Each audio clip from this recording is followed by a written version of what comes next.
Monday morning, the Obama administration has released disturbing pictures that apparently show the aftermath of a chemical attack in Syria. In this video, the administration showed members of Congress this week in order to make the case for military strikes. It appears to show victims of the August 21st attack by Syrian President Bashar al-Assad that killed more than 1,400 people.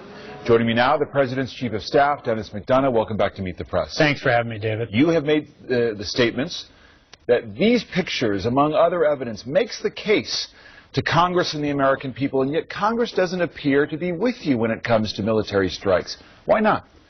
Look, I hope that every member of Congress, before he or she decides how they'll cast their vote, will look at those pictures. Let me tell you what I've been up to for the last couple of weeks, David, talking to members of Congress, dozens of them, including at least two of those who will be on your panel. Nobody is rebutting the intelligence.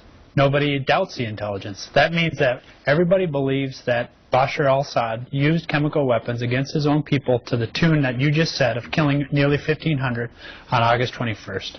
So the question for Congress this week is, what are the consequences for his having done so? How Congress chooses to answer that question will be listened to very clearly in Damascus, but not just in Damascus, also in Tehran and among Lebanese Hezbollah. So I just want to underline that. I apologize for interrupting. You're saying, look, if we don't do this, Iran, which you believe is developing a nuclear weapon, looks at that and says, aha, the United States can be trifled with. I think it's very difficult for us to know exactly what is happening in Tehran. But what we do know is to communicate with them, we have to be very clear, very forthright.